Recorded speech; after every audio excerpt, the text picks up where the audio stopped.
Welcome to Duck Season Somewhere podcast. This episode is brought to you by the following sponsors. GetDucks.com, your proven source for the very best waterfowl hunting adventures. Argentina, Mexico, 6 whole continents worth. For 2 decades, we've delivered real duck hunts for real duck hunters. And USHuntlist.com, because the next great hunt is closer than you think. Search our database of proven U.S. and Canadian outfits. Contact them directly with confidence. Trust is earned. By the numbers, 121 waterfowl subspecies bagged on 6 continents, 20 countries, 36 U.S. states, and growing. I spend upwards of 225 days per year chasing ducks, geese, and swans worldwide. And I don't choose shotguns for their brand name or the cool factor. Y'all know me way better than that. I've shot Benelli for over 2 decades. I continue shooting Benelli shotguns for their simplicity, utter reliability, and superior performance. Whether hunting near home or halfway across the world, that is the stuff that matters. Sit means sit and stay until it doesn't. No matter how well or how often trained, retrievers want those ducks as badly as we do, maybe even more. Chardog might be titled, but she's still just a dog. I'm over 50 years old and I still do dumb stuff, trust me. Retrievers are family. I wouldn't endanger my children near heavy traffic, and I'm not going to risk my dog jumping in front of blazing guns either. Gundog Outdoors' patented quick-release safety system is fully adjustable, tethers to any blind or stand, has titanium stakes for frozen ground, and a quick-release marine-grade shackle to quickly release Fido when the smoke clears. Visit gundogoutdoors.com. Connect with them on Instagram at Gundog Outdoors to see their growing line of Gundog safety and performance products. Enter hashtag GetDucks to receive 15% discount off of your first order. Boss Shot Shell's copper-plated bismuth tin alloy is the good old days again. Steel shots come a long way in the past 30 years, but will never, ever perform like good old-fashioned lead. Say goodbye to all that gimmicky, high recoil, compensation, science, hype, and hello to superior performance. Know your pattern, take ethical shots, make clean kills. That is the boss way. The good old days are now. It really is duck season somewhere for 365 days per year. Duck Season Somewhere takes me year-round to worldwide destinations where I visit with the most interesting people. I'm your host, Ramsey Russell. Join me here to listen to those conversations. Do you get to edit all this? No. Oh, this is live when you go to do it? We're live. Oh, shit. Yeah. So there ain't no cussing on this or anything? No cussing. You gotta say them rules. You gotta say. Welcome back to Duck Season Somewhere, guys. Got a special episode for you today. I am about a quarter mile from the Susquehanna River, right where it dumps into the Chesapeake Bay. I'm in the Jobes Decoys Back Shop. up. Here we go. Charles Jobes, not Charles Jobes. Okay. I'm in the Jobes Decoy Shop here in Havre de Grace, Maryland. I've got the 3 brothers together, Charles and Joey and Bobby. How are you guys doing today? Doing great. Okay, how you doing? And everybody out there in Radio Land. Yeah, well, I'm glad to have y'all here today. I'm very excited to be here. Of course, I've kept up with your businesses, your decoy shop forever. How did this thing start all those years ago? When did it start? Decoys? Captain Harry, our dad used to make decoys and put a ball and chain around our leg and put us in the basement and beat us real bad. No, I'm just joking. But no, our dad started us making decoys. How long ago did he start carving? Early 1950s, late 40s. My father started carving with Madison Mitchell in Havre de Grace, Maryland, as a kid. Is that right? Yeah. Y'all grew up, of course, duck hunting this region. What is so special about this area? What is so special about Havre de Grace? The Susquehanna Flats. That's what's so special about it. That's what creates the whole Chesapeake Bay. Why? elaborate on that a little bit. The Susquehanna drains into the Chesapeake Bay, and it creates a great big delta where the grasses grow, and that's what this place was so famous for. All the wild celery and grasses that grew on the flats. All the canvasbacks and redheads and blackheads. They used the market gun here to kill all the ducks to be shipped to Baltimore, Washington, to all them fancy restaurants, New York, all that. They're going way back. Well, yeah, but I mean that's they used to come up here to hunt canvasbacks because they ate wild celery. Yeah. And you get a duck that eats wild celery, it's going to be a good tasting duck. Yeah. And there's still a lot of wild celery out there in places. Yes, there is in some places, but you have 441 miles of Susquehanna River run into the head of the bay. You got a lot of pollution. Down that river. Comes from there, so. But we have our good years and we have bad years, so. Had a lot of less runoff last year, so there was a lot of grass grow this year. Sure. So with the less runoff, the water was clear. But in years prior to that, you get the real muddy rivers, and it just dampens the grass. Yeah. It can't grow. Talk about growing up in this region as young boys. Y'all's daddy, Captain Harry Jobes, associate with Madison Mitchell in this fabled area of duck hunting to America. What was it like growing up? I'm going to start with the oldest one, me, Bobby. For me, it was growing up with bushwhack boats full of canvasback decoys along the river and going out bushwhacking with my father. Which means what? Bushwhacking canvasbacks, which they would set out 300 or 400 canvasback decoys and scull the boat into the decoys, and the canvasbacks was sitting there to be two guys up in front of the boat and one guy sculling the boat. Wow. So two guys with guns in the front. Yeah, two guys. My job as a kid was to sit on top of the boat and look out over the decoys, and when anything landed in the decoys, run down there, and then everybody would scatter to the boat. And I said, can I go? No, you wait here till we get back. But I remember back in the early '60s and mid '60s when there was lots of canvasbacks and redheads and ball pates and pintails out on the flats, and then I heard the old men talking about it being not as good as it used to be. And I was thinking, even back then. How can it not be as good as it used to be? When they look like bumblebees. When it was really good. When it was good. To me, it was good because I was just a little kid. What were the limits back in those days, Bobby? Oh gosh, I think nobody knew. Probably I think 5 or 6. Yeah. Per person, ducks. You asked about limits back and there was no geese back then. Yeah. The limits on ducks have changed over the years, just like now. When you could kill 4 mallards, 2 years ago. Now you can only kill 2 here, but the mallard limits were tight, lessened back, in the '60s too. Where you can only kill 1 mallard. Yeah. But here was mostly diving ducks, and like Bobby said, there was puddle ducks and stuff, but mostly canvasbacks and redheads. And then you get up into the '70s when I used to body boot, and me and Joey used to be the cripple shooters. We could never get in the body boots. Bobby, he was always the one that him and his friends would go. Yeah, Bobby, he was allowed to get in the body boots. Bitch about us going to begin with. Yeah, and we'd go and we'd be the cripple shooters, and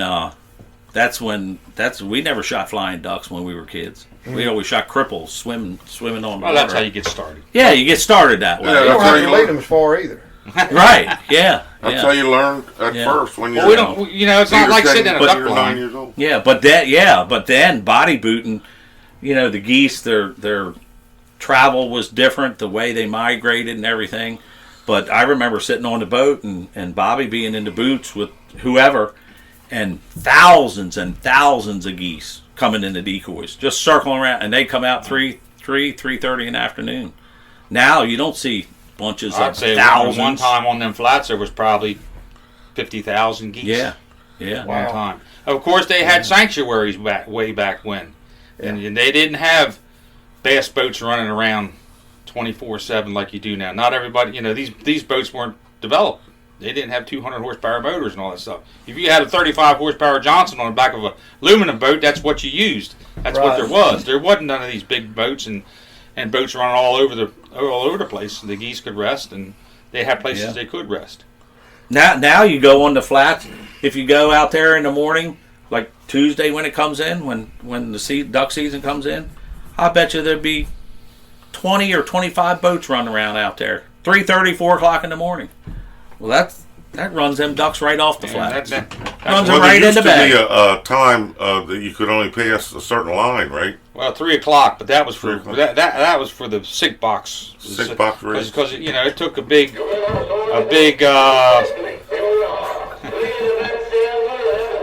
That's our Three Stooges clock. They're always on time. So there we go. It was a big and Curly. It was a big effort to get a sink box rig set out with 500 decoys in the sink box, and you had a sailing boat. You sailed out. There wasn't they didn't have any outboard motors back then. You rowed out. So, but they had a time limit where you couldn't get onto the flats till 3 o'clock in the morning. Wow. Yeah. That was just for them. Just for the sink boxes. Yeah. What, bushwhack rigs could go out? No. That was for everybody. But I mean, that's where it originally started. Was for sink box just think about that when you used to have to row out there. Yeah. They'd row out there with you get somebody to row now, they'd go, "What? Yeah. What are you talking about rowing?" I guarantee you there's nobody around here that rows a boat or sculls a boat anymore. It probably increased the hunting quality, just less motor. Less traffic, less boat traffic. Back in the good old days. Oh yeah. Talk more about this body boot and stuff, because I'm sure there's a lot of people that don't understand what y'all are talking about body booting. What is body booting? Body booting is the most unique way of hunting waterfowl that there is. You either get chest waders. Back in the 70s, that's what a lot of guys used till they developed these dry suits. There was an Aquala dry suit, and a lot of gas suits came off the proving ground, which they were totally waterproof too. They put boots in the bottom of them, which had a drawstring up by the neck, which was a whole suit, arms and everything. Nowadays we use survival suits without all the rigmarole on them. But body booting is one of the ways of gunning that you can get them. You can get them right close to you, or sometimes not, just like any other type of gunning. But you're out there in the elements on your own, kind of. You got to make your own decisions. You're by yourself behind your stick up. Stick up is what you put your gun on, and sometimes they're adjustable and sometimes they're not. But you put your shells and gloves and everything. You're out there anywhere from knee-deep water to over your chest water, all depending on the tide. The tides up here on the Susquehanna Flats usually are about no more than 3 feet on a regular cycle. So we call a stick up, you're talking about a big silhouette that you stand behind. It's a big silhouette that you stand behind, hide behind, keep you face down behind.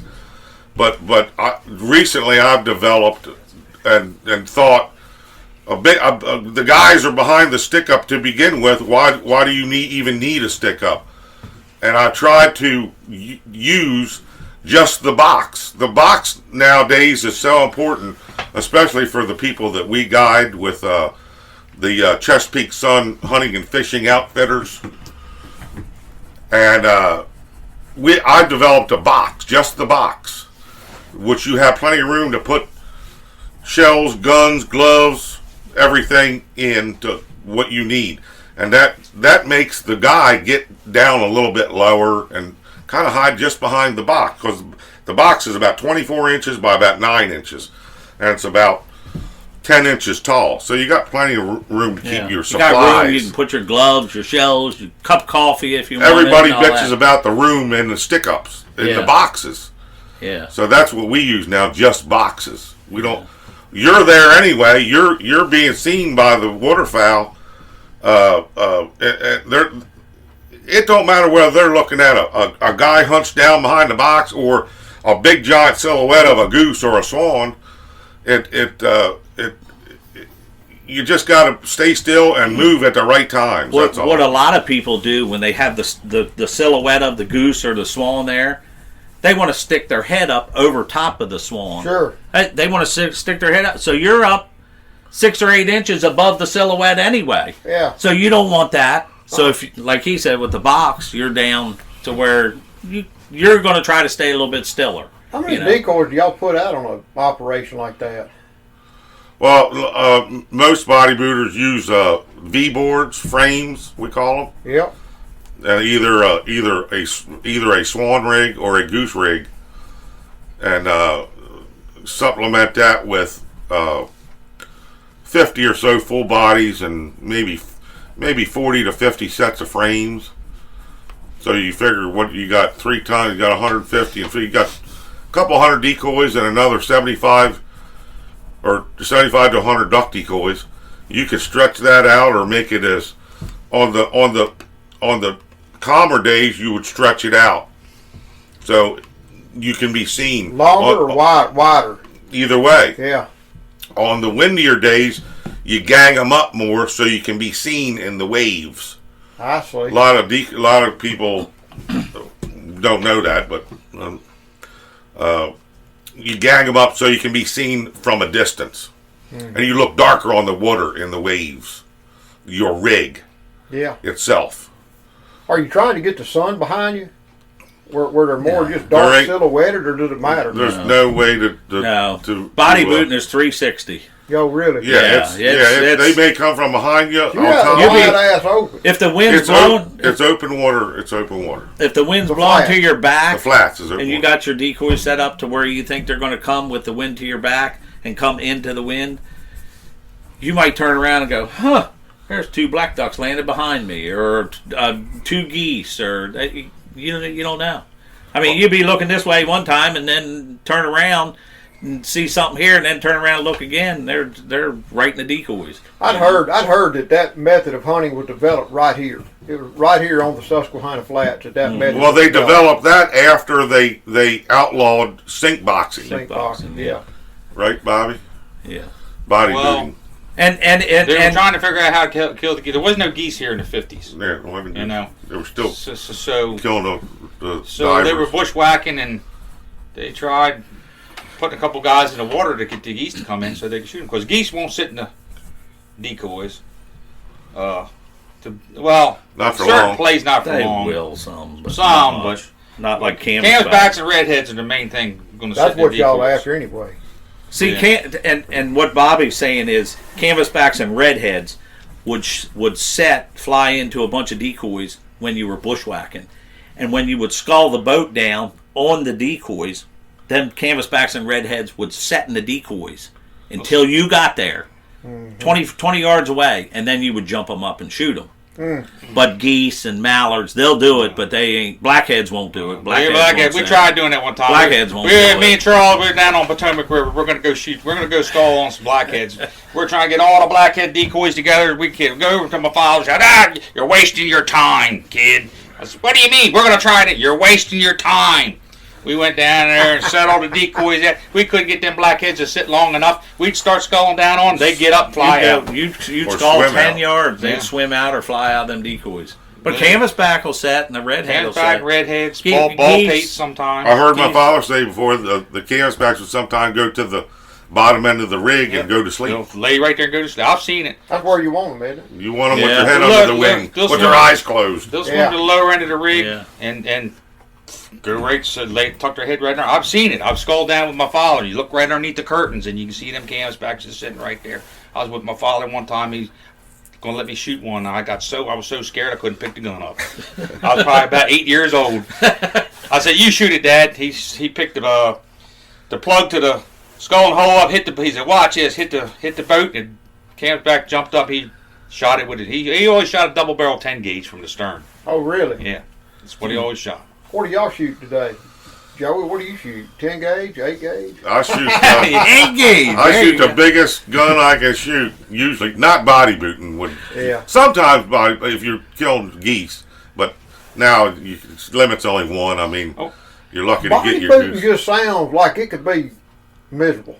It's in chest deep water. That doesn't sound fun. It's either the best thing you'll ever do, hunting, or the absolute worst thing you'll ever do. When there's a lot of action, it don't matter what you're doing. If you're titty high water. It don't matter. If it's hot, you don't care. Fine. I don't care what. I don't care if I ain't got no suit on. The suits these days make it different. Yeah. Compared to 30 years ago. Yeah. You know, the suits are totally different. The suits are warm. They keep you warm. Way back when, mostly every suit we had leaked. The majority of the time when you body boot, you're going to get wet somewhere, your hands or something, and we do have suits that leak too. So, just like waders. Yeah, when I get in, if I feel any water at all, I'm out immediately. Yeah, done. I get dry. When I was a kid, I hunted some with a rig called the Wild Goose rig, and when I got off of school or took off. Just walked out. I lived close to the school. I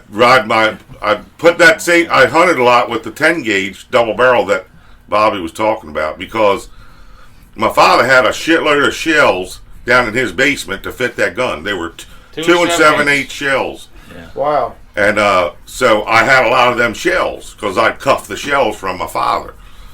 And I'd get on my 10 speed bicycle and put a duffel bag on my back and ride right down Union Avenue with that 10 gauge up trying to get them before they went out in the afternoon, you know. And then you get out there, and if your suit leaked, you better not complain about it because you was getting out and you wasn't getting back in. So I got off of school, khaki pants, no thermal underwear, one pair of socks, get in the suit, get in the water, and get down. If you bitched about it, you were done. You were out. Yeah, if I got wet, I didn't care back then, but I care now. Yeah. If you want to see a good film about body booting, DU Films. Yeah. It's called Carving the Chesapeake. It's about our whole family. Yeah, Carving the Chesapeake. Yep. Yeah, it seems like I've seen on television one time, maybe DU television, y'all out there body booting, shooting geese and some we did a film in 2011. 2011, and we did one in 2013. Well, no, we did three. We did one in 2003 and 2011. 2003 and 2011, it's Ducks Unlimited TV. We did those. You could see that on probably YouTube or something. Yeah, Probably. because they had something they couldn't use it anymore and didn't have the rights to it or something. So is that still y'all's favorite way to hunt, or do y'all lay out boat hunt from blind? No. One duck out body booting is worth 3 ducks in a blind any day. Yeah, that's how I figure. Yeah. When body booting, when you get them, when you're in them body boots and you're behind that stick up, and you get them ducks or them geese, and you get them within that 30-yard range, you're like, ha! You got it. This is it. I mean, you don't get no better. You don't get no better than that. You know, you get a sense of accomplishment when you really fool the hell out of them out body booting, rather than being in a blind. We've had people from Washington State, California, Texas, up here body booting and everything, and they want to kill black duck. Mm-hmm. Well, when they come here and they kill that black duck, their bucket list is full. You know, so they're done. Is that a great way to shoot black duck? I'd have thought of more of a diver and Canada goose method. Black ducks. No, when they're around, they'll come to you. They come real good. Colder's better.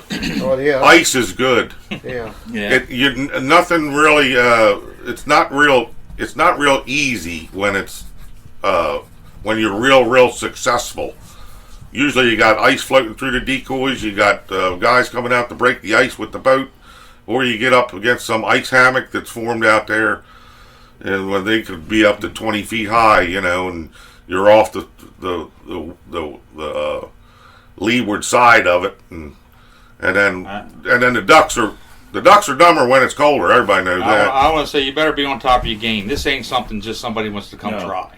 Yeah, because there's a lot of things can go wrong. There's been a lot of people not come home from a lot of people you don't want to come try it by yourself. You want to go out there with somebody's been out there all their life, like we have. Yeah, I do. It's just it's dangerous. I mean, it can be in the long run. Flat dead calm on the flats, and the flats. I mean, it's a big area, but flat dead calm, and then all of a sudden you look up and you go, uh-oh, and it's rolling 2 foot, 3 foot. And people go out there in 14, 15, 16-foot boats, and it's not good. There's people that's died from body booting out on the flats. Yeah. Mm-hmm. Wow. There's people that died. See, we have the river here, and 4 miles from here we have Conowingo Dam. It's got 52 floodgates on it. Wow. So that's what takes care of some of the grass too, but the floodgates don't. I mean, they don't kill the people body. That's not the danger. No, that's not the danger of it. The danger is the ice. The danger is wind. unpredictable. You got to know what you're doing days before you go. You got to think 10 steps ahead of yourself, but what you're doing out here, because like I say, we take gunning parties out there, and you're responsible. I'm responsible for them people. Yeah. And if you think it's going to get in a position where it's going to endanger somebody or get somebody hurt, you get the hell out of there. And then, there's guys still out there. You say, well, I'm not going to endanger these people by making a bad decision. I've been on sheets of ice before. Tried to get on top of them when the ice comes down on top of you, and you're trying to break the ice with the decoy. Yeah. And you're breaking it's coming through. You ain't and stopping. it's coming through the decoys. And an acre or two of ice coming through your decoys, you know what it does? Yeah, just It wipes you out, and it puts them in a pile about as big as this room, and this room is probably 20 by 20. And it's scary when that happens. I bet it because and you can't get on top of it because it breaks, and you can't break it fast enough. Golly. So if you don't have somebody getting to you, you gotta have somebody get. You better better have somebody there that So knows y'all what the hell's going on. Those body boot spreads, y'all got a tender. Y'all got a boat sitting on somewhere. Calvary to the rescue. Yeah, that's what he's talking about. What Joey's talking about people knowing what they're doing. There's a lot of people that come up here and do it by themselves, and even when it's warm. Not a good idea. Not a good idea because the water temperature cools off in the fall of the year. You get in the water, you're going to be in that water that's take a 70-degree shower. I guarantee you'll jump out of it. It ain't even 70. It's 50s. It's 55, it's the 50s in October. Yeah.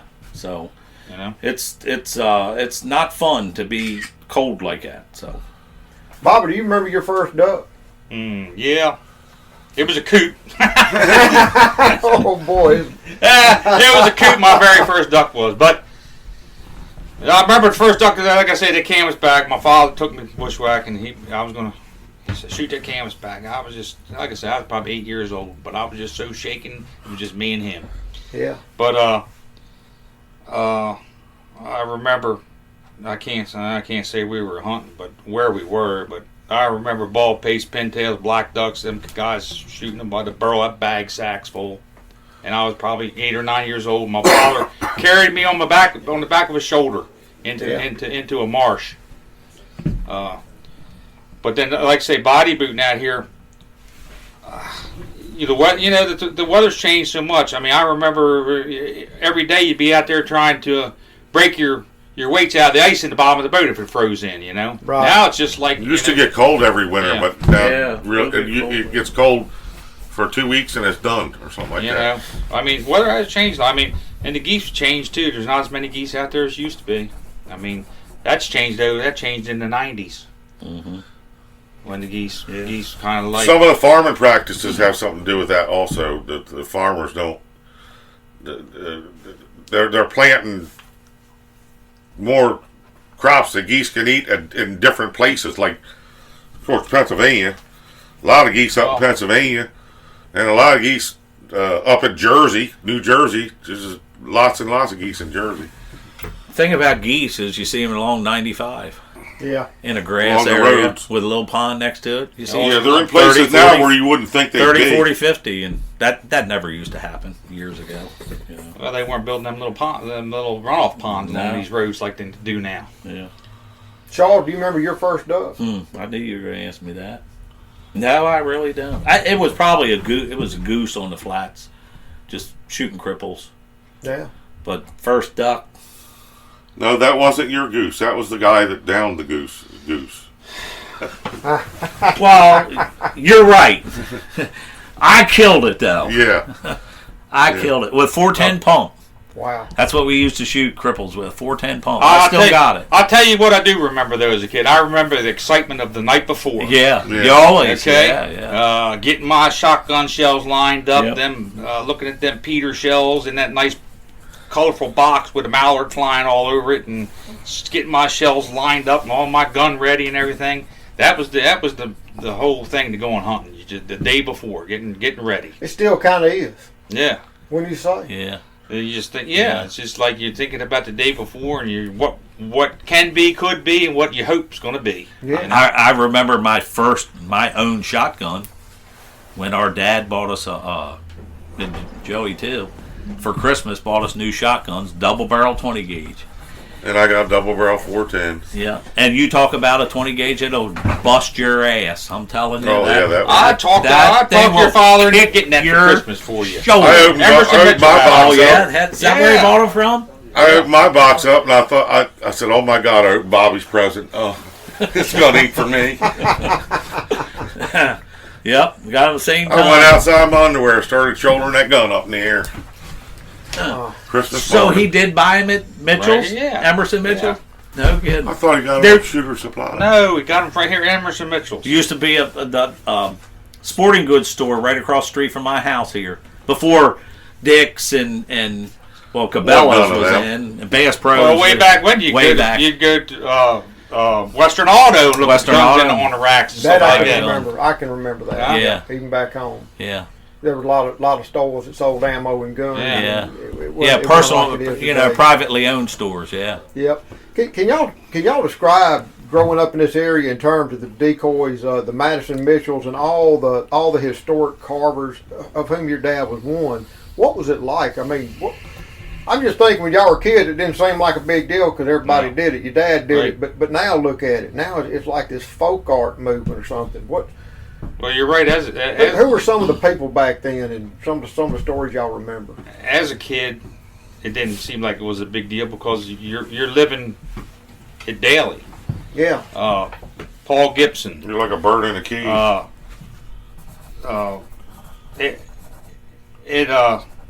Ed Sampson. Madison Mitchell, Jimmy Right. Pierce, my father. I mean, we all grew up. I mean, I took it for granted. I mean, you worked down Madison Mitchell's shop, grew up in there working. Mr. Mitchell said, Bobby, you go down there and help load them decoys in the car for that guy. And you go down there and get 2-3 dozen canvasbacks. And but like I say, we just took it for granted, like it's going to be there forever. But it's changed, and now we don't have these old timers around. Jimmy Pierce is still alive, but you had some guys over Northeast that carved. And my father was good friend. I remember as a kid going over. My father would take us over. And he'd visit with him and talk to him. See, with Bobby being like 4 years older, 3 years older than us, he worked for Madison Mitchell, and when my dad would go down there, me and Joey would go down there every Friday night in the fall of the year. My dad'd be down there painting. You didn't go all, you went some, going down to Mitchell's, yeah, a lot, and we'd be sitting downstairs in the workshop and nailing blocks of wood together and stuff like that. He'd be pushing me on the wheelbarrow and I'd push him outside and all that, and we'd be giving each other rides. But Bobby worked for Mitchell. Madison Mitchell was my godfather, but my dad, we were always there, Christmas time and all that stuff, always down around Mr. Mitchell. And he remembers a carver.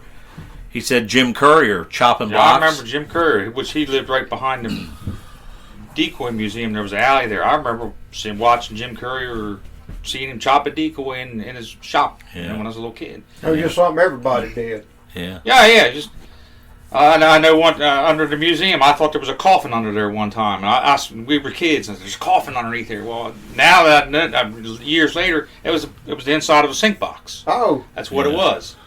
yeah. That was built, and it was just sitting down underneath the decoy museum down there. And which wasn't a decoy museum. it was empty back then. It was empty, yeah. But I thought it was a coffin. Yeah. Where's there? Yeah. What How did your dad, Captain Harry Jobes, get into decoy carving? Do y'all know what was his origin? Just because everybody was doing it, or something? Bernard lived over here on right behind where my father lived. Charles Bernard. Charles Bernard. And as a kid, he fooled around, helping sand some duck heads. He was very young. Then the story is he made a decoy and put it in a art contest in school. Well, Mrs. Mitchell, Madison Mitchell's wife, seen the decoy. Said you're very good, and you got to come see my husband, which was Mr. Mitchell. And she took my father down there, and that's when my father started helping Madison Mitchell. How old would he have been then? 12. High school, little boy. Yeah, 12. Yeah. So he more or less apprenticed under Madison Mitchell. Yep. And the reason I say 12 so quick, our dad passed away, and we found the first duck that he supposedly ever made. Wow. You still As a have it? boy in 7th grade when he was 12 years old. It's signed like that on the bottom. It's signed on the bottom. Where's it at? It's in the house. Oh. I'd like to take a picture before we leave. Yeah. That's fascinating. Yeah. And then how did y'all come up into it all those years later? Just Well, I grew up with it. Yeah. Yeah, I grew up with it. I worked for Madison Mitchell through school and actually worked for him full time for 2 years. I remember Bobby, which we lived over on Bourbon Street, 619 Bourbon, where Joey lives now, where we grew up. Our dad lived in Aberdeen. I remember Bobby driving his bicycle up from Madison Mitchell shop. He had a little basket on the front and having a pair of decoys, Madison Mitchell decoys, in the basket on the bicycle, because he'd trade. When he had enough money. I seen everybody collecting these decoys, and I was only making like $1.50 an hour, and I'm like, well, I better start getting a couple decoys too, you know, and I started collecting some. See, Madison Mitchell, when you worked for me, only paid you once a year. That was every Christmas time. really? Yeah, because that's when the decoys were finished in the fall. People didn't work for him year round. They were all part-time workers and stuff. But Madison would pay you at Christmas time because all the decoys were sold in the fall to the hunters. And that's when they would pick their decoys up, and then he'd have the money to pay everybody working all summer helping them. Yeah. Well, he had money from undertaking too. Well, he was an undertaker. He didn't pay. He was an undertaker. Yeah. Madison Mitchell was, yeah. Yeah. And as a kid, I was down there. I'd go up in the basement underneath the funeral home because it was all granite in the summertime, and it was so cool in there. Yeah. It was like 90 degrees outside, and it was like 60 and down in that basement. And that's where he embalmed all the Where they bodies pushed the and all the bodies down the caskets ramp. were and everything else. So, but Pretty spooky. yeah, it was. Yeah. Well, he, in the hearse garage, he fixed all the cripples, all the old decoys. People brought decoys back to have repainted. Heads broke, they called them cripples. So in the fall, he'd repaint, probably repair 300 or 400, 500 decoys. People bring them back to have them repaired. We recorded a young man over in Tuckertown, New Jersey, the other day that he believed that that's where carved hunting decoys originated, was right there, and that it drifted over here. From Tuckerton, New Jersey. Yeah. And I'm sure that's a disputed fact, but I don't know. I don't know how you could prove it. Well, back in the 1800s, they hunted canvasbacks out here. There wasn't any such thing as well, of course, they did have bandsaws and things, but they hand chopped everything. Right. And sent a lot of these ducks that were killed. Of course, a lot of them were market gunners shooting the canvasbacks. They sent most of the ducks to cities, Philadelphia, New York, for fancy restaurants and stuff. That was Mark Twain's favorite food. Huh. Canvasback duck killed on the Susquehanna Flats. Mm-hmm. Yeah. That was so. I mean, I don't know how they could say that they originate up there, because this was the world headquarters for canvasbacks. All right. This here. was the decoy capital of the world, too. I mean, it is right. That's what they call Havre de Grace, decoy capital of the world. Because you got so many different carvers in the area here now. Babe Ruth and Teddy Roosevelt and all them guys came here. They stayed at the Bayou Hotel right down there next to the Decoy Museum now. Yeah, big time sports came here. To go to go shoot canvasbacks. That's what they wanted to do. You had a lot of highfalutin people come here to shoot the ducks from the Susquehanna Flats because they tasted good. Sure. They weren't them Jersey ducks up there eating them clams and that cabbage and all that stuff up there. Yeah. So you tell him that. Who wants a Jersey duck? Oh, golly. Yeah. Tastes just like an ass out of a skunk. Yeah. I figured that there'd be some dispute in that fact right here, but I want to ask you guys. But here they're used to, like Bobby was saying, there used to be a lot of decoy makers. Bob McGall, Madison Mitchell, Paul Gibson, Jim Courier. They were all right here in Havre de Grace back in the that was only in the 50s and 60s right, and 70s. Right. You go way back. You had Sam Barnes. You had Bob McGall. You had the Hollies. You had three. Daddy Holly and two other sons. Jim Holly and Fred Bernard. You had Bernard. That's just Havre de Grace. Now you go across Cecil County there. Yeah. County over. You had 20 makers on that. Yeah, there was Is that where the Ward brothers were from? No. They're Chrisfield. Chrisfield. But you on the other side, you had Henry Davis. You had and Bobby's talking the other side. We're talking 2 miles from here. Not 1 mile from here, and they were all in Perryville, northeast, Elkton. Right. Elkton's 5 miles from here, so we're 10 miles from here.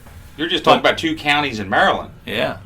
That there were probably over the years over 100, 150 duck makers. Wow. That supplied the flats for decoys. All the Cecil County carvers say duck floated over here, and that's how Harford County learned to carve a duck.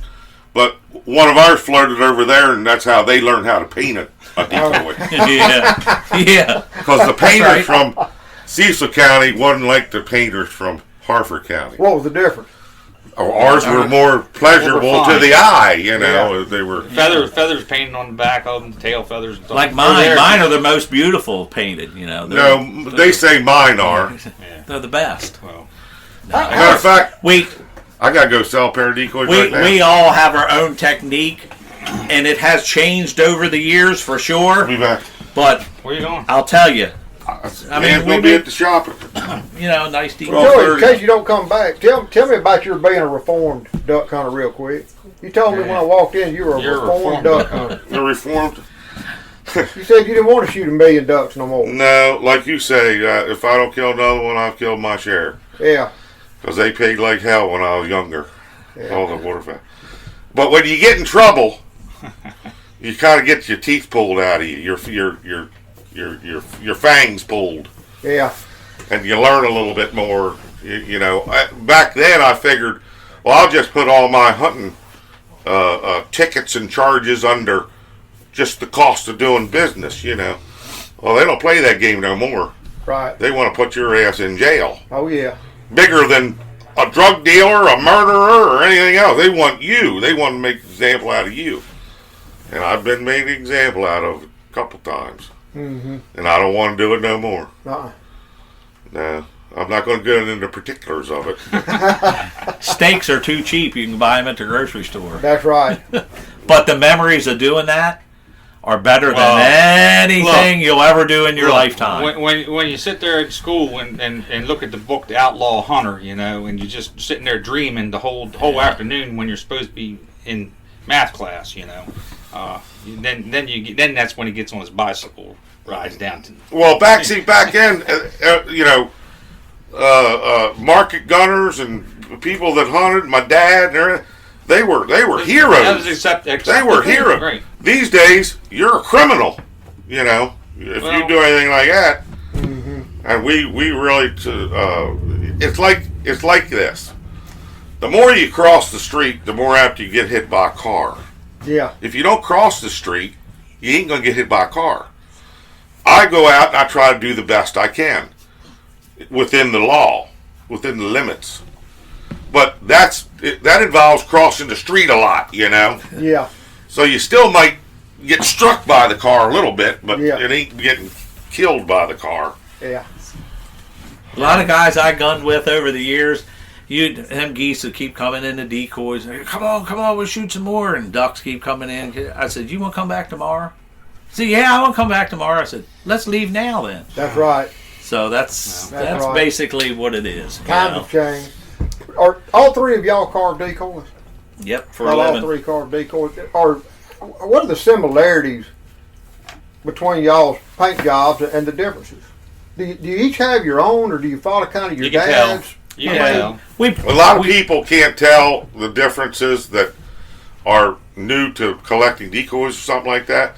But to us individually and people in the decoy business, they can look at them decoys and from 20 feet away know he made that decoy sitting over there on that shelf, or I made that one sitting over there, or whatever. We can see a world of difference. But the people that are just new to collecting or something, they cannot tell that much. It's all basically when you look at decoys all your life, your whole life, you get a knowledge of who made what and who painted what and who carved what, being the shape of the heads and the gills in the heads and just the the shape and look of the decoy.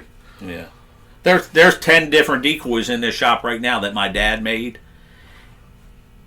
back in the 50s, all the way up until 5 years ago.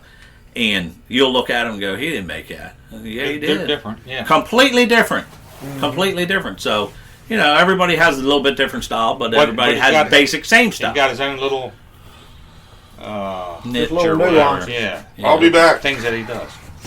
Well, That's very I might not be If here. you're still here, I'll be back. I'm getting ready to go. See y'all later. I'm getting ready to go paint some ducks myself. So. Yeah. Guys, I appreciate y'all being here. I really do. I appreciate y'all sharing parts of y'all's story. I know it was a short story for y'all. I know y'all could talk for years. The first time I ever came to this part of the world, 25 some odd years ago, I just gotten married and hunted over near Chestertown, and we hunted over some homemade decoys, some hand-carved decoys. I don't know the carver's name. The guy told me him and his dad had bought them back when he was a little boy for $5. And I bought them local, and he described that back in the day, everybody used wooden decoys, but that when this newfangled plastic decoy come on the market, he can remember being a young man and camps going out and burning all their wooden decoys because they were tired of dealing with it. Mm-hmm. Do y'all still hunt over your own decoys? Yeah. Yeah, we do. When I can get, usually when I make some, I usually hunt over them 1 or 2 times, and then people go, "Can I buy them?" And I'm like, "Yeah, I can't. I can't eat them, so I'm selling them. I can't digest them very well, so that's what I'm in the business for, to sell decoys." So, yeah, we do hunt over some, but the frames we use V boards, like Joey says, the frames, and that's mainly what we hunt with. They work the best, Do you make them yourself also? Yeah, we do make them ourselves. Yeah. But full body, there's mallards over there and there's black ducks and pintails. But I mean, I sell them as the gunning decoys. You sell them just as fast as you can make them almost. So there are a lot of people up here that still use your gunning decoys to hunt over. Not many. There are some that use them up here. Not a whole lot. I make a lot for people, Washington, Mississippi, Carolinas, stuff like that. Tell me about that Mississippi hunt, if you will. You were telling me about a special hunt you went on in Mississippi. The Nash Buckingham. If any of you know Nash Buckingham, read his book, his autobiography, Nash Buckingham. It'll tell the story about his shotgun, how it was lost, and that shotgun, it was a $200,000 shotgun that sold at auction because it came back. It was lost back in, can't remember the exact date, but anyway, they had a trip to Beaver Dam, Tunica, Mississippi, at the auction, Ducks Unlimited National Convention auction, and I bought it, and I paid a whole lot of money for it. But I went down there and hunted down there with my 2 sons, and it was so cool to shoot that shotgun. I bet it was. That Nash Buckingham double barrel. It was so awesome to shoot it. So. But there's a DU film. If you go to DU Films and put in Beaver Dam, it'll show you the film. It's unbelievable. It's unbelievable. Fantastic. So. And how can anybody listening connect with y'all online? How can they find y'all? Where do they need to go to keep up with y'all or contact y'all? They can go my website, charlesjobesdecoys.com, or email chesterdecoys@comcast.net. Okay. Either way, you can do that and get a hold of me. So, or if you punch in, Jobes Decoys, Havre de Grace, Maryland, us three will come up. Jobes Decoys, Havre de Grace, Maryland. Google it, and you'll find all three of these brothers. Thank y'all for listening to this episode of Duck Season Somewhere from Havre de Grace, Maryland, with Charles and Bobby and Joey Jobes. Man, what a trip down memory lane this has been. See y'all next time.